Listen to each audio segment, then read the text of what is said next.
And welcome back to Queen City Cardboard. This is episode 4 of Blasphemous. Jumping right back into the dungeon, running the gauntlet, and I do realize that in previous episodes I have been not giving myself quite enough time to read all the lore. I thought I'd been pacing myself a little better, but it seems I've been rushing myself, so in the future I will endeavor to not rush myself.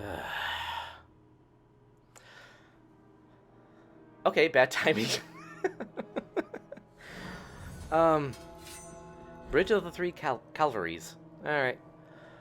Anyway, let's jump right back into it. We're gonna cut that last part and go right ahead. Bring it on. I think I brought this up back in the last episode, but these... I just love the monster designs I love the more alien designs in these. That little guy, like... he's either tethered to the bell or the bell is dragging it. I don't know. I want to take weird monsters from games like these and use them as inspiration for D&D monsters. Not least because if you've played with not even the same group for a long time, but with any group that is a D&D veteran or Pathfinder or any particular system that has access to a monster manual or a bestiary, they're eventually going to learn what these monsters are and what they do and what they look like, and you're going to describe something and they're going to, oh, that's a shambling mound or a tendriculus or a displacer beast or something. They're going to figure that out eventually. But taking something from a game like this that looks like nothing that they are conscious of unless they've played a game like this, it's interesting to catch them off guard. It's going to catch them sideways, and it's also an opportunity as a GM to take a monster, observe their form, observe their attack patterns, and go, okay, what is this? How's it going to attack? Why does it exist? And how can I make an interesting encounter out of this? How can I use the environment and use their natural abilities to make something interesting out of this?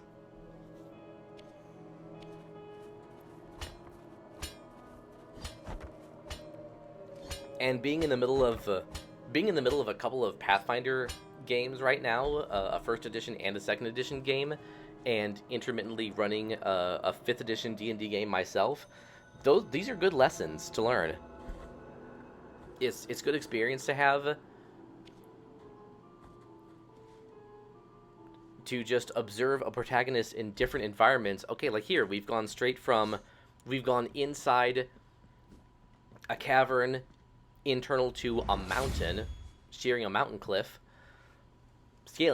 I should say,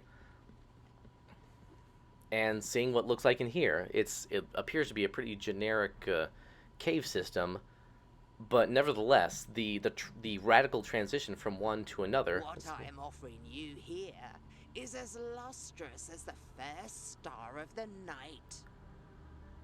And may my eyes be blinded if I'm lying. I'm blind! Torn bridal ribbon. The soft white ribbon used during marriage ceremonies has been torn, thus destroying its delicate embroideries. One of the 3 remains of an unfinished ceremony. The wounds inflicted by a broken oath rarely ever find healing. That sounds sad, he said, repeating himself a dozen times over the series so far. What I am offering you here is as lustrous as the first, and may my... The heck you say? Calcified eye of erudition, eyeball belonging to Alvarez. This is a precious treasure to me. Its value goes far beyond what I ask for it. Really? Is that so? And may I don mourning black if I'm trying to deceive you? Toast legit. Ember of holy cremation. Increases defense of whoever carries it. And also may carry valuable lore about the setting. Let us be captives of the miracle, penitent one. Do not be surprised to find this merchant here. This ancient occupation requires me to be wherever I can obtain rewarding benefits. Call me Candelaria, for what I sell would make your eyes light up like the high bonfires. I will not ask you for any money whatsoever.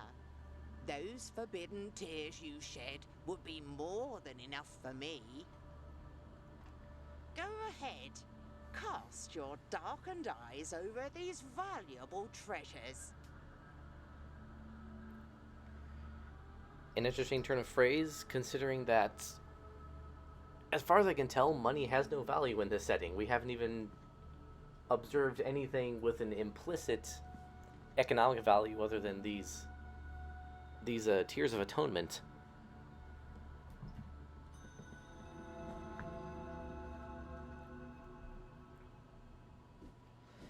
But just goes to show the implicit power that the church with a capital C, the order, has over everything here. Hi, Jericho. Hello. Do you want to do commentary?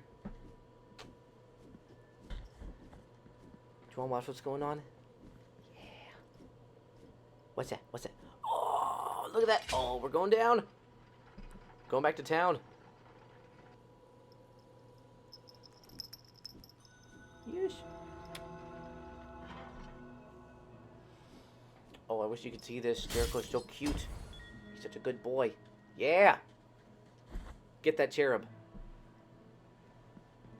And we have come full circle. We have learned the secret of releasing that particular cherub from its prison, which is not to learn a new technique, but merely to extend the bridge. How Gordian of you. You're next. I see you there. I see you. I'ma get you. And what the smeg? Why are you wearing a bell tower? You are rid of guilt. Okay. Sweet. I don't feel bad about anything. You have acquired Immaculate Bead.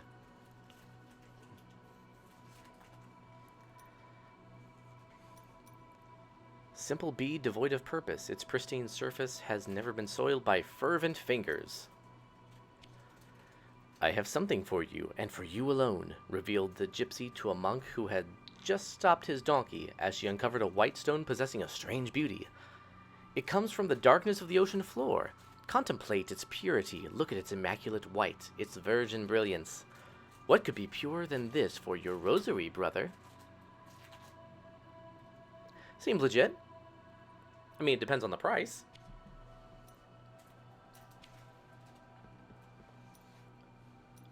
But hey, it's not like they're forcing a trade.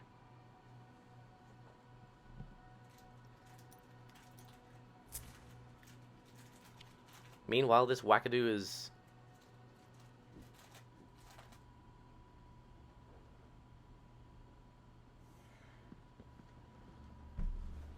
What I am offering you here, and may my eyes...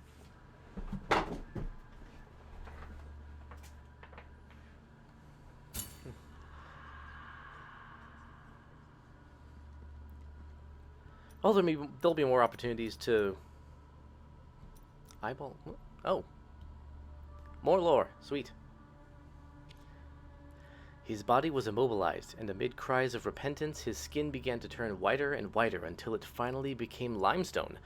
As he was about to become a complete statue, in a final sigh, his tears softened one of his eyes that he managed to separate himself from the rest of the body by falling to the ground. Then we discreetly moved her rigid body of lime from her cell to the lower parts of the archicathedral along with the other forbidden statues. We put a wide loom over her so that no one else would know that under her would sleep, punished by the miracle, the great scribe. Oh.